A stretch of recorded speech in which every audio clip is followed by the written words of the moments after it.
రండి సర్వజనాంగమా సంతసముందుమా దూత తెల్పెను గొల్లలకు శుభవార్తన దివసంబు వింతగా ఖ్యాతి మేరుగవారు యేసును గాంచిరి స్తుతులలో నించిరి ఖ్యాతి మేరుగవారు యేసును గాంచిరి స్తుతులను నించిరి చింతలేదుక యేసు పుట్టెను వింతగను బెత్లెహేమందున చింత చేరెను. మరి కోడికి పెట్టుకుంటున్నా మరి చాలాపతులి ఏడుకొండల గారికి, జ్యోతి గారికి, వారి కుటుంబానికి, అలాగే మీరు వచ్చిన వారందరికీ కూడా క్రిస్మస్ శుభాలు తెలియజేసుకుంటున్నాను. మరి ఈ సమయము దేవుడు నాకు అనుగ్రహించినందుకు దేవుడికి కూడా స్తోత్రం చెల్లిద్దాం. హల్లెలూయా, హల్లెలూయా, హల్లెలూయా. వాక్యంలోకి వెళదామండి. యెషయా గ్రంథం చూడండి, 9వ అధ్యాయము 6వ వచనం చదవండి. ఏలయనగా మనకు శిశువు పుట్టెను, మనకు కుమారుడు అనుగ్రహింపబడెను, ఆయన భుజముల మీద రాజ్యభారం ఉండెను.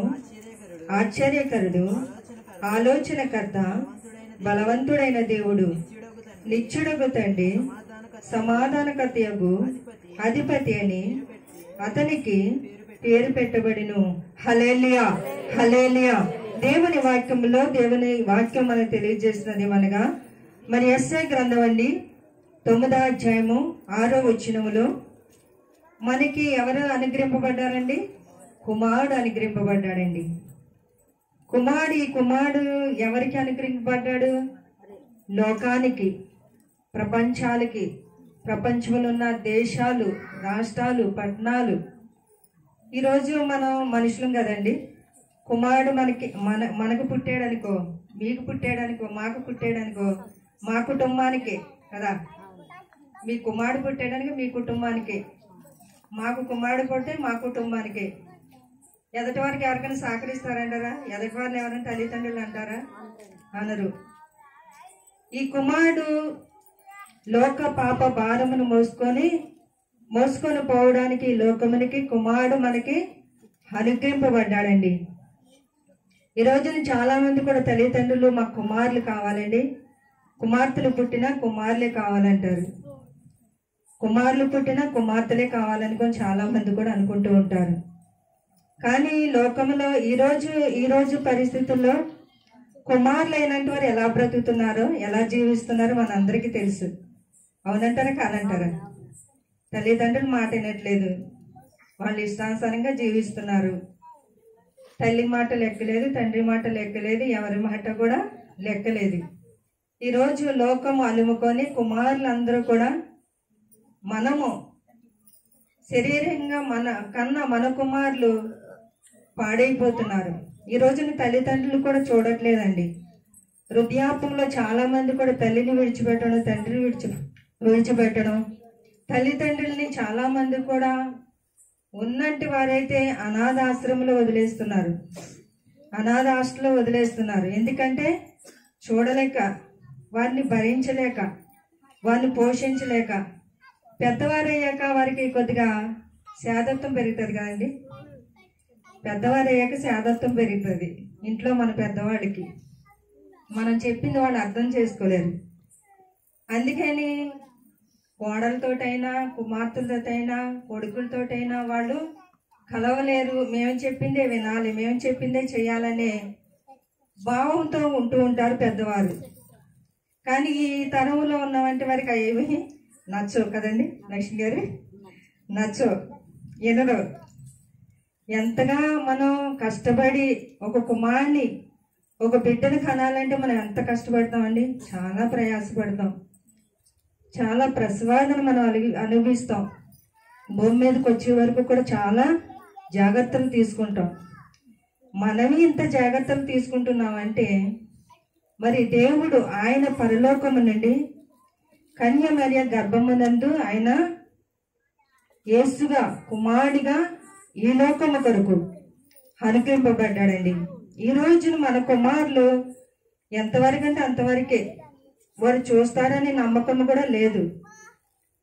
వారు మనల్ని భరిస్తారని, మన చివరి వరకు చూస్తారని కూడా ఆశ లేని రోజుల్లో కుమారుడి మీద ఆశ పెట్టుకోవడం మనకి ఆశ లేదండి. ఇంకా వదిలిపెట్టడం మనం కంటాం, వాళ్ళు బ్రతికిస్తాం, చదివిస్తాం, వాళ్ళకి కావాల్సినవన్నీ కూడా ఇస్తాం.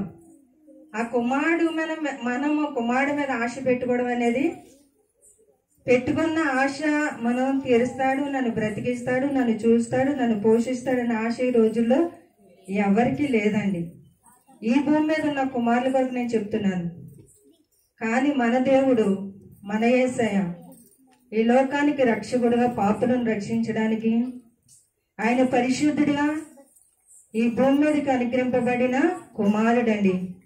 ఈ కుమారుడి మీద ఎంత భారం ఉందండి? చాలా భారం ఉంది. ప్రతి ఒక్క భారాన్ని కూడా ఆయన భరిస్తున్నాడు. భరించడానికి ఈ లోకానికి వచ్చి ఉన్నాడు గనక మనకి కుమారుడు అనుగ్రహింపబడ్డాడు. మనం కన్నా బిడ్డలను చూసి మనం చాలా సంతోషిస్తాం, ఆనందిస్తాం. అలాగే ఈ రోజున క్రిస్మస్ సందర్భంగా యేసు పుట్టిన సందర్భంలో జ్ఞాపకం చేసుకుంటూ ఈ లోకానికి కుమారుడు అనుగ్రహింపబడ్డాడు, ఈ లోకానికి రక్షకుడు యేసు మన కొరకు పుట్టి ఉన్నాడని ఈ రోజు క్రిస్మస్ సంతోషంగా ఆనందంగా జరుపుకుంటా రోజులు మనం అన్ని కూడా చూస్తున్నాం. కానీ ఈ దేవుడు మన భారాన్ని, మన పరిస్థితులు భరించడానికి ఈ లోకం మీదకి వచ్చి ఉన్నాడు కనుక ఆయన మీద చాలా భారం ఉందండి. మన భారం భరించడానికే ఆయన వచ్చి ఉన్నాడని దేవుని వాక్యం చెల్లిస్తుంది. కనుక ఏళ్ళయనగా మనకు ఒక శిశువు పుట్టెను, మనకి కుమారుడు అనుగ్రహింపబడిన. అనుగ్రహం ఎవరి వల్ల వచ్చిందని తండ్రి అయిన దేవుని వల్ల తన కుమారుని మనం కన్నా బిడ్డల్ని మన ఎదురుగా వాళ్ళు ఏదన్నంటే మనం ఒప్పుకోము, సహించలేము. మన పిల్లలు మంచి చేసినా చెడ్డవారైనప్పుడు కూడా ఎదటి వారు ఏదన్నంటే మనం తట్టుకోలేము, సహించుకోలేము. వెంటనే మనం వాళ్ళ మీద తిరగబడిపోతాం. కానీ తండ్రి అయిన దేవుడు ఈ లోకమును ప్రేమించి తన కుమారుని ఈ లోకమునకు పంపించడానికి పరిశుద్ధునిగా, మరి దేవునిగా పరలోకము నుండి కన్య మరియ గర్భమును ధరించి పరిశుద్ధాత్మ వలన ఆయన ఈ భూమి మీదకి అనుగ్రహింపబడే కుమారుడు గనుక ఈ కుమారుడు బట్టి మనందరం కూడా రెండు చేతులు ఎత్తి దేవుని స్తుతిద్దామండి. హల్లెలూయా, హల్లెలూయా, హల్లెలూయా. ఈ కుమారుడు మీద అందరూ కూడా నమ్మి ఉన్నారు కదండి. ఈ కుమారుడు మమ్మల్ని ఆదరిస్తాడు, మమ్మల్ని పోషిస్తాడు, మాకు అన్ని కూడా అనుగ్రహిస్తాడు. ఈ కుమారుడు కడవరకుడు మమ్మల్ని నడిపిస్తాడని విశ్వాసం మీకుందా? నమ్మకం ఉందా? ఉన్నవారందరూ కూడా రెండు చేతులు అందరూ కూడా చెప్పండి కదండి, ప్రభుని కనపడతామండి అందరూ కూడా గట్టిగా. ఈ కుమారుడు మన కొరకు లోకంలోనూ ప్రతి ఒక్క పాప శాపములు పోగొట్టడానికి ఈ కుమారుడు ఈ భూమి మీదకి వచ్చి ఉన్నాడు గనక. అలాగే యోహాను సువార్త చూడండి, 3వ అధ్యాయము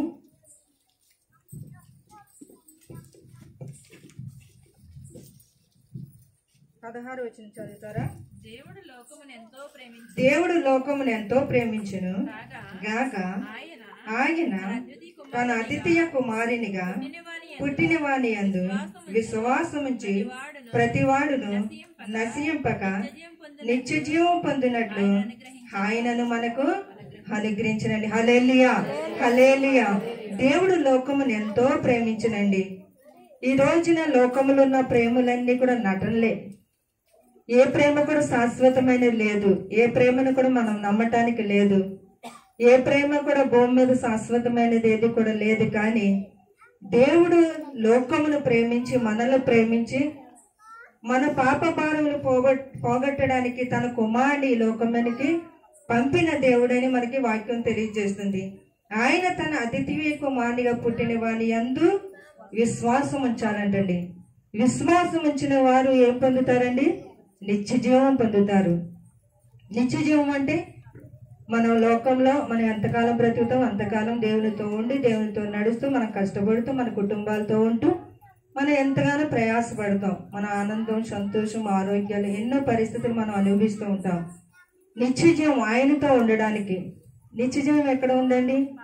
పరలోక రాజ్యంలోనే ఉంది, దేవుని దగ్గరే ఉన్నది. కనుక నువ్వు ఇక్కడ ప్రశ్వాదన పడి, వేదన పడి, శ్రమలు పొంది ఆయన పిలుపు వచ్చినప్పుడు మనం అందరం వెళ్ళిపోతాం. కానీ నిత్యము కూడా ఆయనతో ఉండడానికి, యుగ యుగాలు నిత్యము కూడా ఆయన స్తుతించి ఆయన సన్నిధిలో ఉండడానికి, ఆయన నిత్య జీవం మనకు అనుగ్రహించడానికి ఈ లోకానికి వచ్చి ఉన్నాడని దేవుని వాక్యం చదువుతుంది. కనుక విశ్వాసం నుంచి ప్రతివాడు నశింపక నిత్య జీవం పొందినట్లు ఆయనను మనకు అనుగ్రహించనండి. హల్లెలూయా, హల్లెలూయా.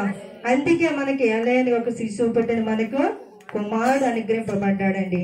ఈ కుమారుడు ద్వారా మనకి మేలు జరుగుతుంది, ఆనందం వస్తుంది, సంతోషం వస్తుంది, ఆరోగ్యం వస్తుంది.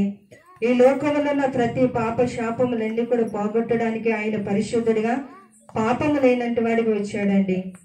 ఈ రోజున కన్య మరియ గర్భమునందు ఆయన పుట్టాడంటే, ఈ రోజున యవన స్త్రీలు చాలా మంది కూడా లోకంలో బాగాలేదండి. నిజమంటారా కాదంటారా? యవన స్త్రీలు, యవనస్తులు, పిల్లలు చాలా మంది కూడా వారి పరిస్థితులు, వారి శారీరకమైన పరిస్థితులు ఏవి కూడా బాగాలేదు. కానీ మరియమ్మ కూడా ఒక యవనస్తురాలే. మరి ఆమెని దేవుడు చూసి ఆమెను ప్రేమించి, ఈమె నాకు తగుతుంది, ఈమె నాకు కుమారునిగా, తల్లిగా మరి ఉండడానికి దేవుడు ఆయన ఇష్టపడి, మరి ఈ రోజున ఆమె మరొక వివాహానికి సిద్ధపడి తాంబూలాలు తీసుకుంటారు కదా. మనకి పెళ్లి నిశ్చయం అవుతుంది, చూసుకున్నాక తాంబూలాలు తీసుకుంటారు, నిశ్చితార్థం చేసుకుంటారు కదండి. అది అయ్యాక మన పిల్లల గర్భవతి అని తెలిస్తే ఎవరైనా చేసుకుంటారా? ఎవరు కూడా చేసుకోరు కదండి. ఎవరు ఇష్టపడరు. ఏంటి, ఊరంతా కూడా అదే రకంగా చెప్పుకుంటూ ఉంటారు. ఇంట్లో తల్లిదండ్రులకి బాధ, అన్నదమ్ములకి బాధ, మరి చూసి వెళ్ళేవారికి బాధ, గౌరవం ఉండదు, సిగ్గుపడుతూ ఉంటారు. మన పిల్ల ఏం తప్పు చేసింది, ఎందుకు ఇలా ఈ పరిస్థితి తెచ్చుకుంది అని చాలామంది కూడా మనం కలవరపడుతూ ఉంటాం. కానీ మరి ఆ రోజున మరియ తల్లిదండ్రులు కూడా అదే విధంగా బాధపడవచ్చు, ఏడుచి ఉండొచ్చు. ఏంటి, మన అమ్మాయికి ఇలాగా వివాహం కుదిరింది, వివాహం కుదిరేక నిశ్చితార్థం అయ్యాక తన గర్భవతి అవ్వటం ఏంటి? వారు కూడా ఆలోచన చెంది ఆందోళన చెందవచ్చు కదండి. చెందవచ్చినప్పుడు వారు కూడా మనలాగా ఆలోచించవచ్చు. కానీ ఆమె ఎవరి వల్ల పరిశుద్ధ మరి గర్భాన్ని ధరించిందండి? దేవుని వలన, పరిశుద్ధాత్మ వలన ఆమె గర్భాన్ని ధరించున్నది. కనుక మరి అంత త్యాగానికి ఆమె ఒడికట్టుకుందంటే దేవుడు వాగ్దానం ఇచ్చాడు, దేవుడు చూపించాడు, దేవుడు చెప్పాడు, ఇదిగో నీకు కుమారుడు అనుగ్రహింపబడును, అతనికి మరి అతని యేసు మరి లోక పాపం పోగొట్టడానికి మరి పరిశుద్ధిగా నీ గర్భంలో నేను వేస్తున్నాను అన్నట్టుగా మరి ఆయన దూతలు వచ్చి చెప్పటం వల్ల దేవుని వాక్యాన్ని విని దేవుని సన్నిధిలో ఉంటూ దేవుని మాటను అంగీకరిస్తూ ఆమె మరి ఎంతో త్యాగానికి ఒడిగట్టిందండి. మరి ఇటువంటి భారాన్ని ఆమె భరించి త్యాగము చేసి ఈరోజు ఈ లోకానికి కుమారుడుగా అనుగ్రహింపబడడానికి, భూమి మీదకి రావడానికి ఎంతో ఆవిడ కూడా తోడ్పడినట్లుగా మన వాక్యం తెలియజేస్తున్నది. కనుక మరి ఈ కుమారుడు వలన మనకి నిత్య జీవం కలుగుతుంది. నువ్వు నశించిపోవచ్చు లోకంలో, పాపములో, కానీ ఆయనతో యుగయుగాలు ఉండడానికి, దేవునితో నడవడానికి, దేవుని సన్నిధిలో ఉండడానికి, ఆయన మీద మన భారములు భరించడానికి ఆయన మన కొరకు ఈ లోకానికి వచ్చి ఉన్నాడని దేవుని వాక్యం చదివిస్తున్నది. కనుక మరి దేవుని వాక్యంలో మనకి తెలియజేస్తున్నదంటే ఆయన ఆశ్చర్యకరుడు, ఆలోచనకర్త, నిత్యుడుగు తండ్రి, సమాధానకర్త, అతనికి పేరని దేవుని వాక్యం చదివిస్తున్నది. కనుక మరి ఆయన ఆలోచనల వల్ల నిత్యుడుగు తండ్రి అంటే మనకి నిత్యము కూడా నడిపించే దేవుడు.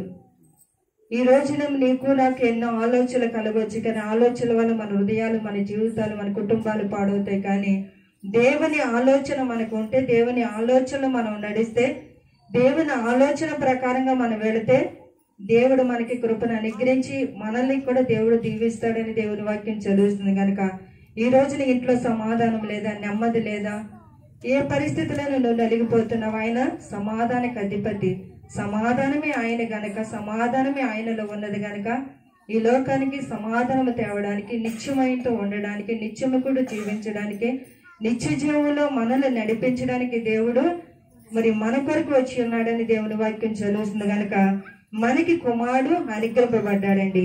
హల్లెలూయా. హల్లెలూయా. యెషయా గ్రంథంలోకి వచ్చండి, మనం ముగించుకుందాం. ఒకసారి చదవండి.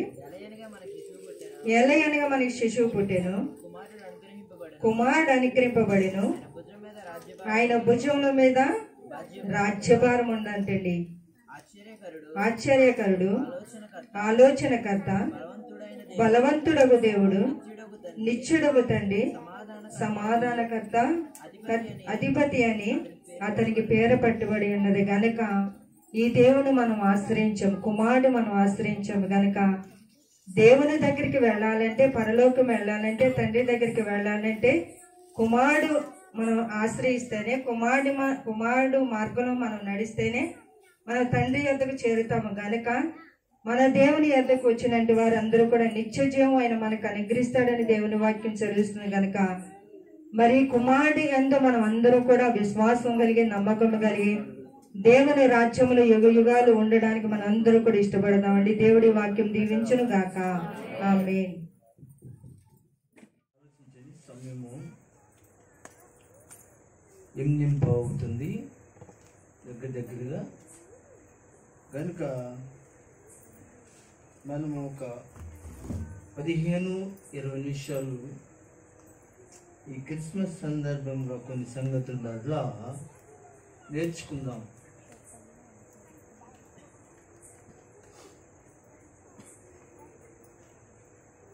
ఈ యొక్క సందర్భంలో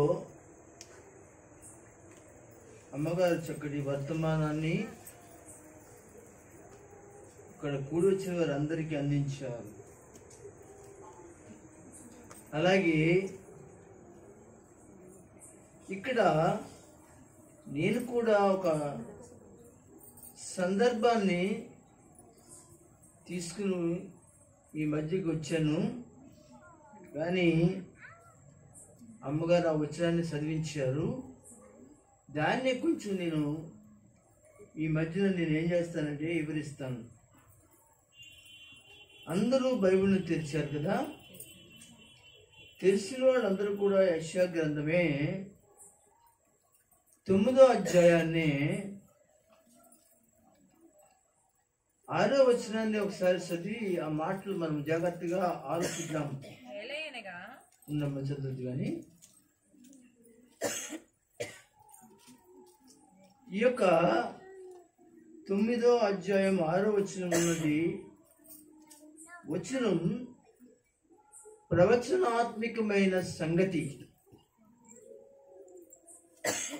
ఎవరిని కూర్చుని యొక్క ప్రవచనము అని ఆలోచన చేస్తే ఈ లోకానికి రాబోతున్న రక్షకుడు ఇప్పుడైతే వచ్చేసాడు, ఆయన చేసిన కార్యం జరిగిపోయింది, కరెక్ట్గా చెప్పుకోవాలి మనం. ఇది ఆయన రాక ముందు చెప్పబడినటి ప్రవచనం. ఆయన రాకముందు ఈ లోకానికి ఒక రక్షకుడు, ఒక యేసుక్రీస్తు అనే ఆయన పుడతాడని ఈ యెషయా ఈ ప్రవచనము అనేది చెప్పక ముందు, అంటే ఈ మాట చెప్పక ముందంటే జాగ్రత్తగా వినండి, సుమారుగా 750 సంవత్సరాలుకి అండి ఈ ప్రవచనం పలికిన, ఈ మాట చెప్పిన 750 సంవత్సరాలకి యేసుక్రీస్తు పుట్టారు. అంటే ఇప్పటికి యేసు ప్రభు పుట్టింది ఎన్ని సంవత్సరాలు అంటే సంవత్సరాలు కాదు కానీ వేల సంవత్సరాలే. అంటే సుమారుగా 2024 సంవత్సరాలు పూర్తి చేసుకుంటున్నారు. అందరూ స్తోత్రం చెప్పండి. మీకు అర్థమైందా? ఈ ప్రవచనం అంటే ఇక్కడ చదువుకున్న ఈ ప్రవచనం అనేది పలగక చెప్పక ముందు ఏమండి, అయితే తర్వాత చెప్పిన తర్వాత ఈ యెషయా ఈ ప్రవచనం పలకక ముందు ఆయన ఉన్నాడు. ఆయన ప్రవచించాడు. ఆయన ప్రవచించిన రోజు నుంచి ఆయన పుడతాడని యాలయనగా మనకు కుమారుడు అనుగ్రహించబడతాడు. ఆయన ఎలాంటి వాడు అనే విషయాన్ని గురించి ఇక్కడ చక్కగా వివరించారు. చాలా చక్కగా వివరించడం జరిగింది. ఆయన భుజముల మీద రాజ్యభారం ఉంటుందని ఒకటి, ఆయన ఆశ్చర్యకరుడును, ఆయన ఆలోచనకర్త, బలవంతుడైన దేవుడు. అంతంత మాత్రమే కాదు కానీ నిత్యుడగు తండ్రి, సమాధానకర్తయగు అధిపతి అని అతనికి పేరు పెడతారు. దేవునికి స్తోత్రం. హల్లెలూయా. ఈ రాత్రి దేవుని బిడ్డలారా, ఆయనకి పేరు పెడతాడు లేకపోతే పెట్టబడతాది అనే మాట ఉంది. ఆయనకి చాలా పేర్లు ఉన్నాయి కదా. బలవంతుడైన దేవుడు, ఆశ్చర్యకరుడు, మహోన్నతుడు, మహాగణుడు, నిత్యుడగుడు, పరిశుద్ధుడు, పరమ ఆకాశమందున్నవాడు, ఈ లోకానికి రక్షకుడు. ఇలా ఒకటి కాదండి, కొన్ని వేల నామాలు ఆయనకి పెట్టబడ్డాయి. దేవునికి స్తోత్రం. కానీ దేవుని బిడ్డలారా, ఇక్కడ ఈయన ఇక్కడ ఆయన గురించి మాట్లాడినప్పుడు, ఈ ప్రవచనం పలికినప్పుడు గడిచిన రోజులు ఎన్ని అనంటే 750 సంవత్సరాలకి ఆయన జన్మించాడు. ఒక కన్యకు జన్మించిన ఆయన ఆ రోజు నుంచి ఇప్పుడు ఈ రోజు వరకు కూడా 2024 సంవత్సరాలు అనగా వెళ్ళిపోతూ ఉంది. 25 రాబోతుంది, 2025 రాబోతుంది. అందరూ స్తోత్రం. క్షమించండి, 2025 కాదు, 2024 వెళ్ళిపోయి 2025 రాబోతుంది. అందరూ స్తోత్రం చెప్పండి. అయితే ఈయన ఎక్కడ పుట్టాడు?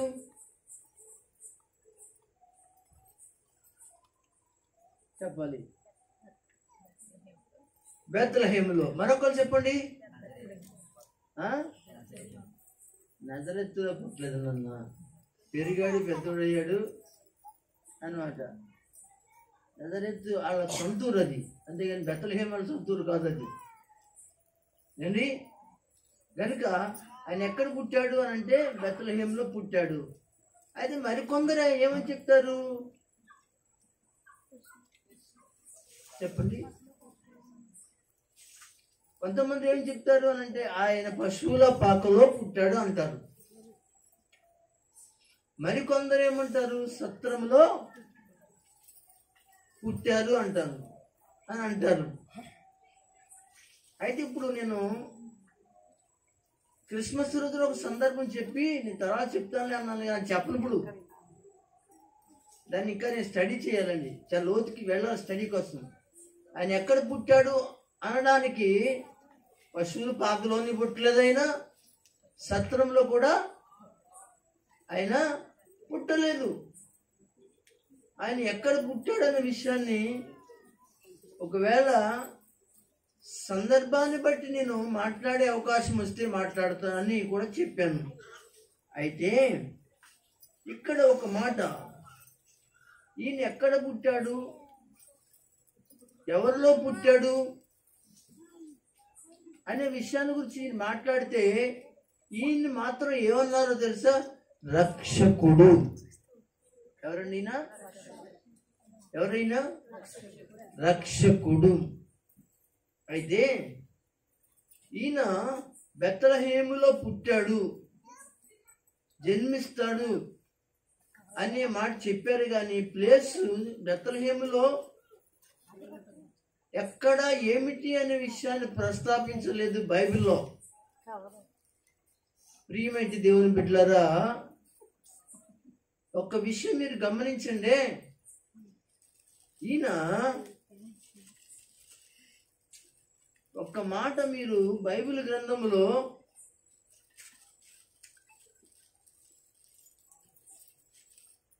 చూడండి. యోహాను సువార్తలో ఒక మాట ఉంది, చదువుకుందాం. దీన్ని 4వ అధ్యాయం మీ అందరికీ బాగా తెలుసు. ఏంటది? రూల్స్ ఉంటుంది, సమరయ స్త్రీగా గురించి ఉంటుంది.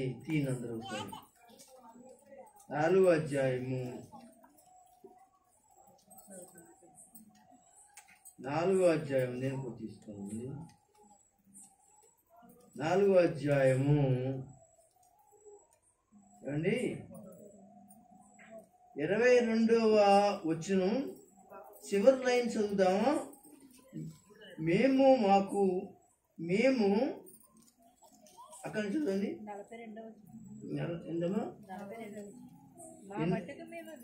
ఎన్నో అధ్యాయము? 4వ అధ్యాయము కాదమ్మా, 22వ అధ్యాయం చదవాలి.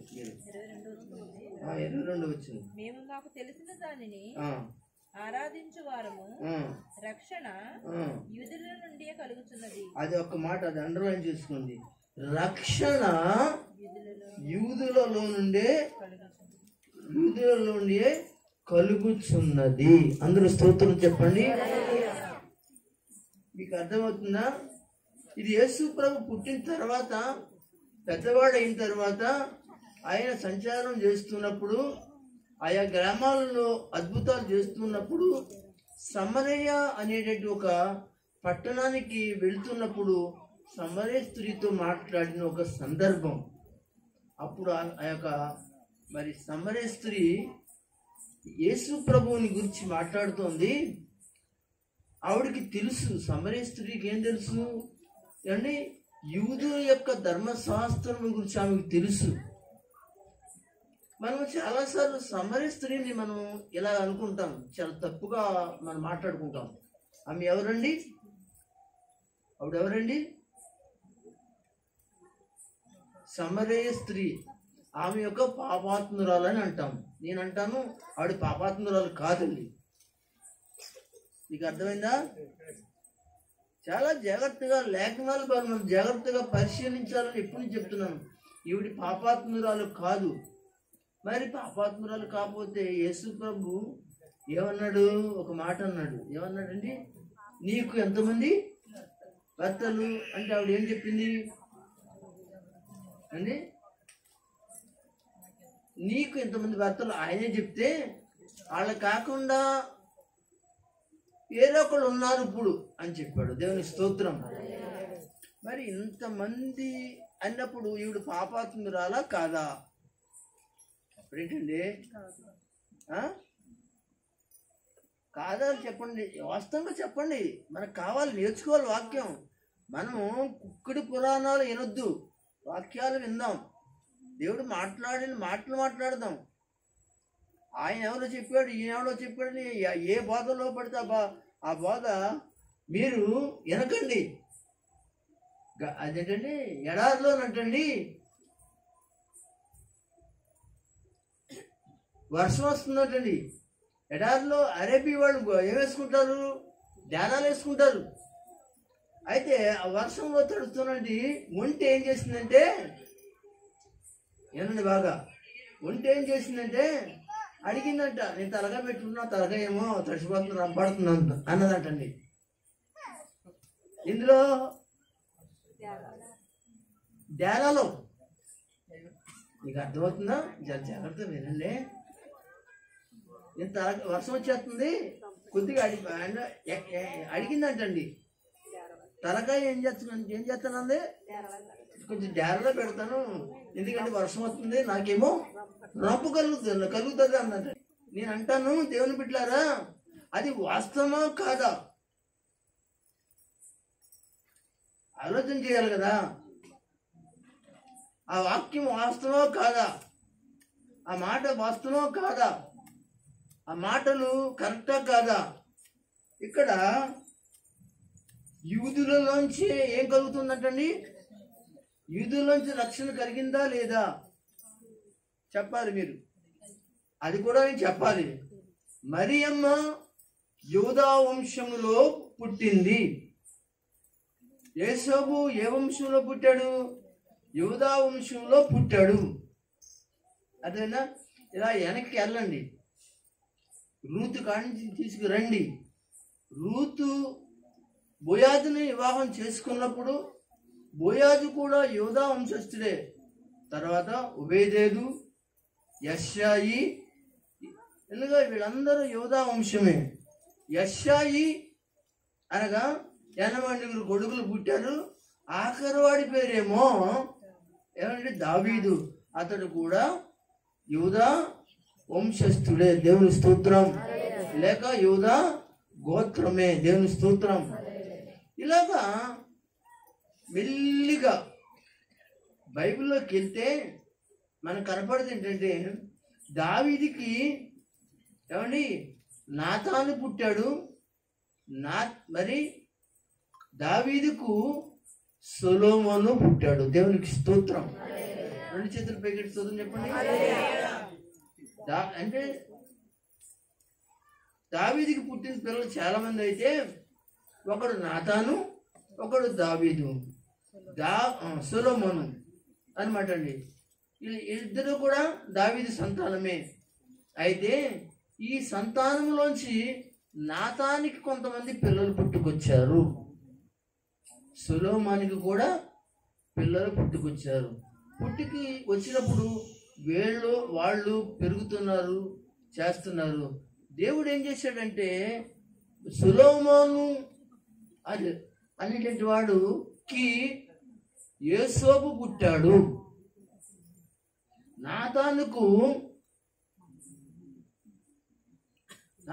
వంశంలో పుట్టగా ఎక్కడికైనా యేసుప్రభు పుట్టే టయానికి ముందు మరియమ్మ గారు పుట్టారు.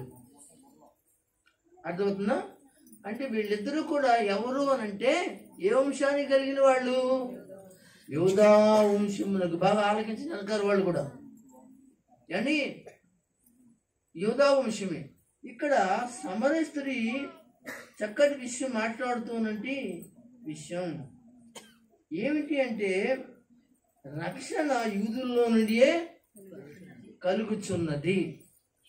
అయితే మీరు చాలామంది మరియమ్మ అనే ఈమె యూదా వంశానికి కలిగిన యేసోబును పెళ్లి చేసుకుంది గనుక ఆ గోత్రానికి ఆ పేరు ఆమె కూడా వచ్చింది అని చెప్తారు. ఆయన పెళ్లి చేసుకోక ముందే ఆమె యూదా గోత్రికురాలు. దేవుని స్తోత్రం. ఎవరు కూడా రాంగు పడకండి. దేవుని యొక్క వాక్యం నుండి కరెక్ట్గా దేవుని యొక్క బైబిల్ని ధ్యానం చేయాలి. దానిని మనం వివరించాలి, ప్రజలకు చెప్పాలి. మీకు చెప్పినప్పుడు మీరేం చేస్తారు అనగా, నేను చెప్పిందే చెప్తారు. అది నిజమైతే నిజం చెప్తారు, అబద్ధమైతే అబద్ధమే చెప్పాను అనుకోండి, అబద్ధమే చెప్తారు. అది దేవుని దగ్గర మరి నాకు ఎంత కీడు కలుగుతుంది అని అంటే, దేవుడు నన్ను చాలా తీర్పులోనికి తీసుకొస్తాడు. కనుక మీకు అర్థమై ఉంటుంది దేవుని బిడ్డలారా, ఈ వాక్యంలో యూదా వంశంలోంచి జన్మించిన మరియ కానీ, యూదా వంశంలోంచి జన్మించిన యేసోబు కానీ ఎవరైతే ఉన్నారో వారిద్దరికీ కూడా ఎవరు పుట్టారు అని అంటే రక్షణ యూదులలోంచి అన్నట్టు ఆ యొక్క యేసు అనేవాడు ఎవరైతే ఉన్నారో ఆయన పేరు ఏమన్నారంటే అనగా యేసు అన్నారు. యేసు అంటే రక్షకుడు. దేవుని స్తోత్రం చెప్పండి. రక్షకుడు. దేవుని స్తోత్రం.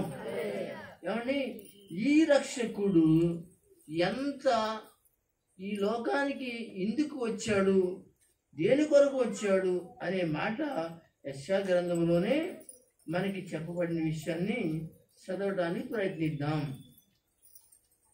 యెషయా గ్రంథము ఏమండి చదువుదాం. ఏలయనగా మన శిశువు పుట్టిన. ఏమంటున్నారు మీరు చెప్పండి, అందరూ చెప్పండి. ఏలయనగా మనకు శిశువు పుట్టడం కదా, మనకు మైక్ హలో అది చూడండి. హలో ఈ వైరే కొంచెం ఇబ్బందిగా ఉంటుంది. ఈ వైరే ఇబ్బందిగా ఉంటుంది దానికి కొంచెం అప్పుడప్పుడు నాకు మీద బలహీనత వస్తూ ఉంటుంది. పలకదు. నేను కూడా బలహీన వచ్చినప్పుడు పలకన ఏదో ఒక రకంగా అయిపోతాను అనమాట. అది అలా ఉందంటే ఈ పరిస్థితి. కనుక ఇది నాకు బాగా తెలుసు. ఈ వైరు నుంచి 65 నుంచి అందరూ కూడా స్తోత్రం చెప్పండి. ఏమండి, ఆయన ఎందుకు దేనికి ఈ లోకానికి యూదులలో రక్షణ తీసుకురావడానికి అనే మాట చెప్పాడా? ఒకసారి అందరూ స్తోత్రం చెప్పండి. అక్కడ ఒక మాట ఉందండి, ఏమని? యూదులలో రక్షణ చెప్పాలి నుండియే. అంటే కానీ యూదులకు మాత్రమేనా? చూడండి, ఇలాగా యూదులకు మాత్రమేనే రక్షణ యూదుల్లో నుండి వచ్చిందా? మరి ఏంటండి వీళ్ళందరూనా? యేసుబాబు మావాడు కాదు, మీవాడు కాదు, ఆడివాడు కాదు, ఈడివాడు కాదు అన్నాడు. ప్రపంచ దేశంలో ఉన్న వారు అందరికీ ఎన్ని దేశాలు ఉన్నాయో, ఎన్ని భాషలు కలిగిన వారు ఉన్నారో, ఎంతమంది ప్రజలు ఉన్నారో, ఏ రంగు భేదము అనే పరిస్థితులు మనకు కనిపిస్తున్నాయో అందరికీ కూడా ఆయన ఎవరు? రక్షకుడు. దేవుని స్తోత్రం చెప్పండి. హల్లెలూయా. ఈ మాట ఆయన పుట్టాక చెప్పిన మాట కాదండి. మీకు అర్థమైందా? అక్కడికి వెళ్ళొద్దాం. ఆదికాండంలోకి వచ్చేయండి. ఎలా ఉన్నారో చెప్తాను.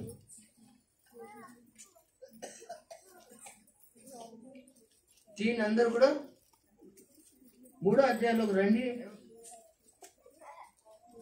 తీసారా? 15వ వచనం చాలా జాగ్రత్తగా చదవండి. ఏనండి, అందరూ కూడా జాగ్రత్తగా చదువు వచ్చిన వాళ్ళు, చదువు రాని వాళ్ళు కూడా ఏనండి. మరియు నీకును ఆగండి, నీకు అంటే సైతానుకు, స్త్రీ సంతానం అంటే అనగా యేసు తల్లి లేక యూదులు అనే మాట. స్త్రీ సంతానము అంటే పురుష సంతానం కాదు. బైబిల్లో ఏమని రాయబడింది? కన్యక గర్భవతి అయి. వాక్యం ఎక్కడ ఉంది? యెషయా 7:14 చదవక్కర్లేదు అండి. ఇక్కడ ఏమని ఉందంటే స్త్రీ సంతానమునకును ఆమె సంతానమునకును వైరమును కలగచేసిదను. ఎవరిని? యేసు ప్రభువుని తల మీద కొట్టెను. అంటే అది నీవు దాని మడి మీద కొట్టుదువని యేసు ప్రభు సైతాన్ యొక్క తల మీద మడి చెప్పండి ఏమండి. ఒక్కసారి నేను చూస్తే బాగుంటది. ఈ ప్రవచనం ఆదాముకు పిల్లలు పుట్టాక, లేకపోతే గ్రామాలు పుట్టాక, జనాలు పుట్టాక, లేకపోతే దేశాలన్నీ ఉద్భవించాక చెప్పాడా? లేదంటే అప్పటికి ఎవరు ఒక్కళ్ళు కూడా పుట్టలేదు. దేవుని స్తోత్రం. నాకు చూడండి, ఒక్కళ్ళు పుట్టకపోతే మరి మరి ఆ టైంలో ఏమండి మేమే ముందున్నామని ఇందాక చెప్పుకున్నాం కదా, మేమే ముందున్నాం యేసు కంటే అన్నాం. మరి వాళ్ళని ఆరాధించడానికి ఎవరు పుట్టారు? పాయింట్ ఆలోచన. ఎవరు పుట్టారు? పుట్టాలి కదా. ఇంకా ఆదాముకి పిల్లలు పుట్టలే, ఆదాము సంతానమే. వాళ్ళందరూ జలప్రలయంలో చచ్చిపోతే మళ్ళీ నోవాహు సంతానమే. ఇలాగ తర్వాత అబ్రహాం సంతానమే. ఇలాగ యూదులు, ఇలాగ అనగా అబ్రహాం సంతానమే.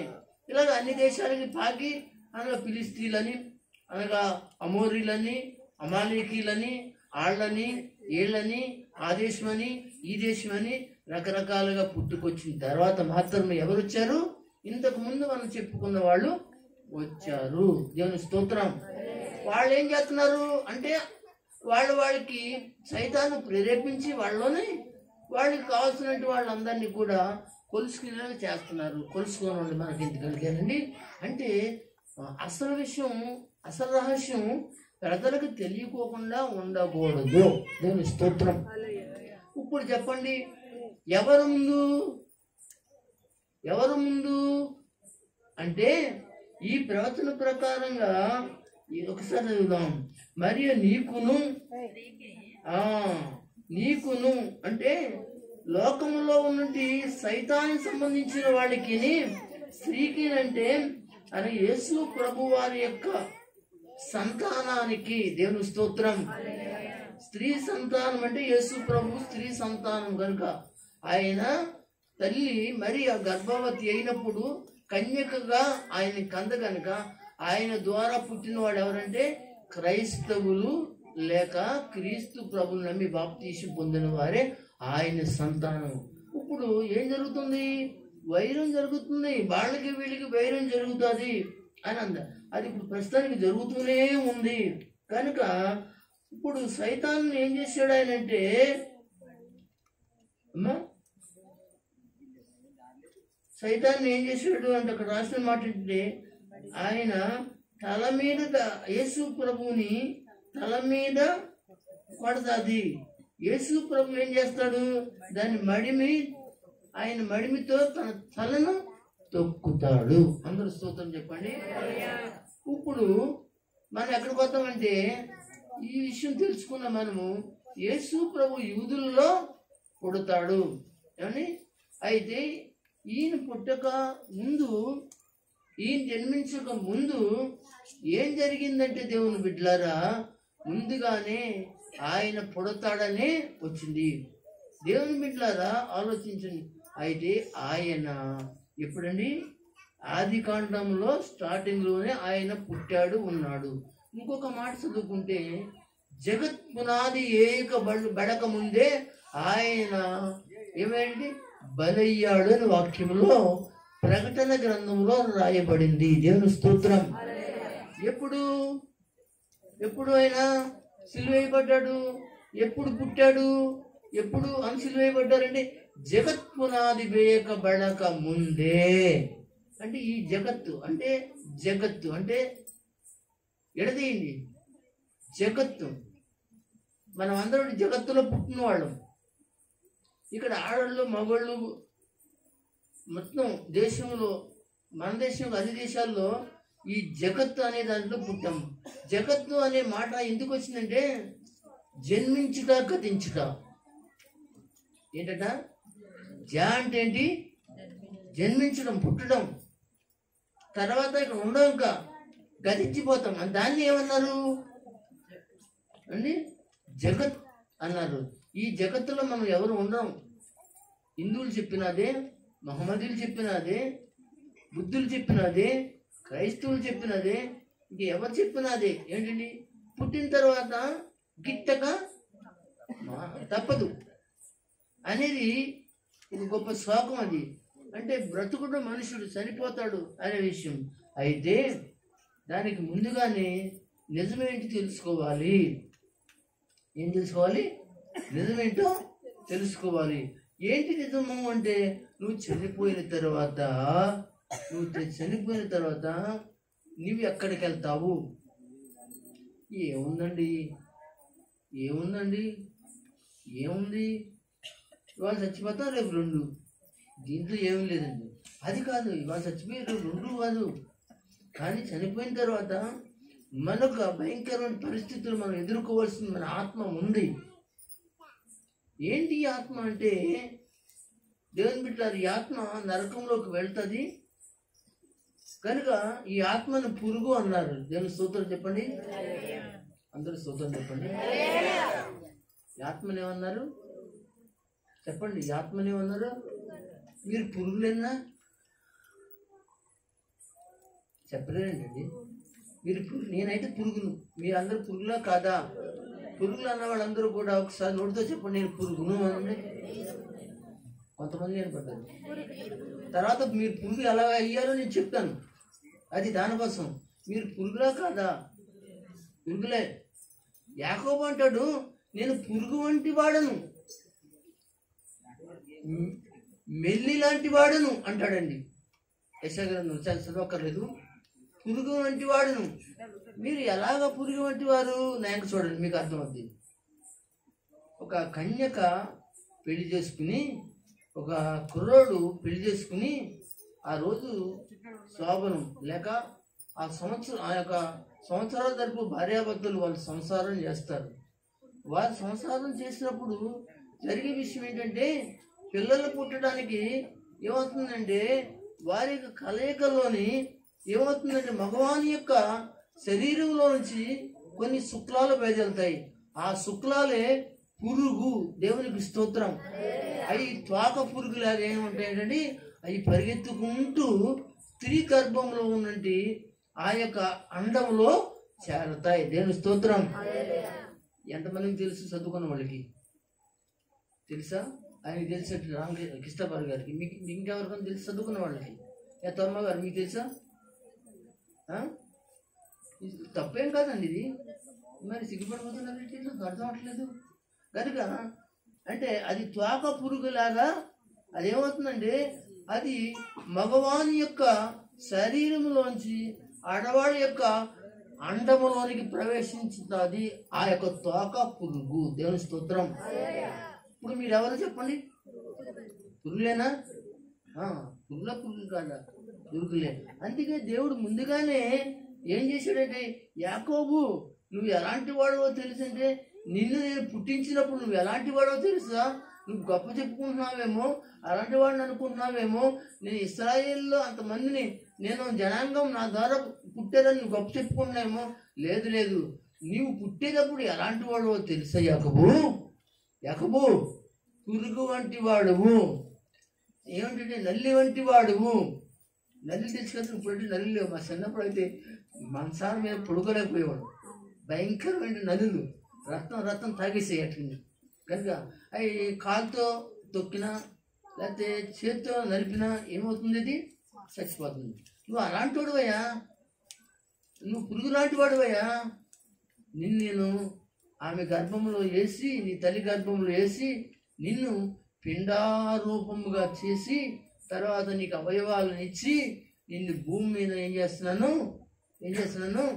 నేను పంపిస్తున్నాను అనే విషయం చెప్తున్నాడు. ఇది ఎక్కడ చెప్పాడు? ఈ మాట ఎక్కడ చెప్పాడు? 139వ కీర్తనలో చెప్పాడు. అక్కర్లేదు, మనకి టైం ఉండదు. తీసేనంటే వాక్యం వివరించాలి. దేవుని స్తోత్రం చెప్పండి. కనుక యూదులలోంచి అనగా యేసు క్రీస్తు ఏం చేయబడ్డాడంటే, కన్యక గర్భమున ఆయన జన్మించాడు.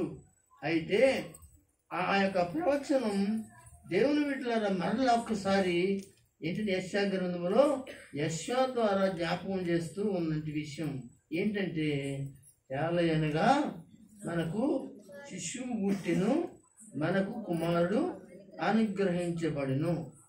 ఈ మాట కూడా చదువుకున్నా కింద ఇవ్వద్దండి, ఇంకా కింద ఇవ్వద్దు.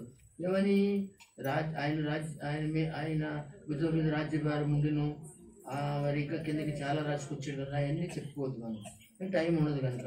ఏమండి, ఏలయనగా మనకు శిశువు పుట్టెను. దేవుని స్తోత్రం చెప్పండి.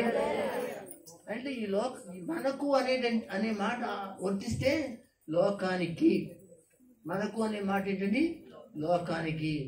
మనకు అనే మాట లోకానికే కాదు కానీ ప్రపంచము అనేది అనగా ఎక్కడైతే ఉందో, ఎన్ని దేశాలైతే ఉన్నాయో అన్ని దేశాల వాళ్ళకి, అన్ని భాషల వాళ్ళకి మనకు శిశువు పుట్టెను. అందుకే అందరూ కూడా ఏం చెప్తారు, హ్యాపీ క్రిస్మస్. దేవుని స్తోత్రం చెప్పండి.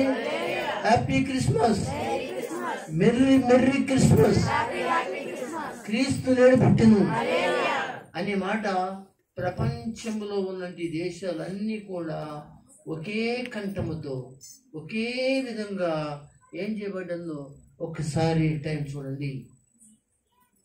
ఓకే, ముగించేస్తాను ఒక 5 నిమిషాలు అన్నమాట అండి. అందరూ స్తోత్రం చెప్పండి. ఏమండి, ఇలా చెప్పుకుంటూ మనకు శిశువు పుట్టెను. ఓకేనండి, మనకి కుమారుడు అనుగ్రహించబడను. చెప్పను, టైం అయిపోయింది కదా, చెప్పను. ఇంకోసారి చెప్తాను. మనకు కుమారుడు అనుగ్రహించబడను. మనకి ఎలాగ కుమారుడు అనుగ్రహించబడను? అసలు మనకి కుమారుడు అనే మాట ఎందుకు చెప్పాడు? అన్ని విషయాలు తర్వాత మరొక మరి మీటింగ్లో నీ వివరంగా చెప్తాను. కనుక దేవుని బిడ్డలారా, ఏలయనగా మనకు శిశువు పుట్టెను. ఆ శిశువే ఈ రోజున యూదుల్లోంచి వచ్చాడు. ఆ యూదుల్లోంచి వచ్చిన వాడే దావీదు వంశంలోంచి, అనగా యేసోపు మరియలు అనే వారి కుటుంబంలో లేక మరియమ్మ యొక్క గర్భంలో ఏం చేశాడంటే ఆడ యూదా గోత్రం నుంచి వచ్చినాడు కనుక ఈ లోకానికి లోకరక్షకుడుగా పుట్టాడు. అందుకని మనకి అందరికీ తెలిసిన మాట 2వ అధ్యాయం లూకాసు వార్త 11వ వచనంలో ఏమన్నా, నేడు రక్షకుడు మీకు పుట్టి ఉన్నాడు. దేవునికి స్తోత్రం. ఈ మాట దేవదూతలు ఎక్కడ చెప్పాయి అంటే బెత్లెహేములో చెప్పాయి.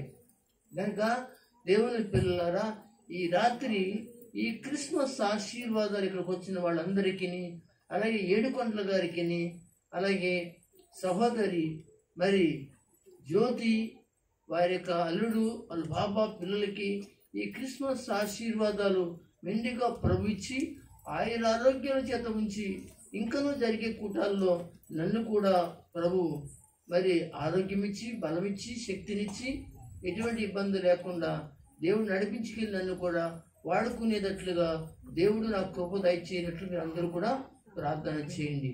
దేవుడు ఈ మాటలు అందరి వెనుకల్లో దీవించును గాక.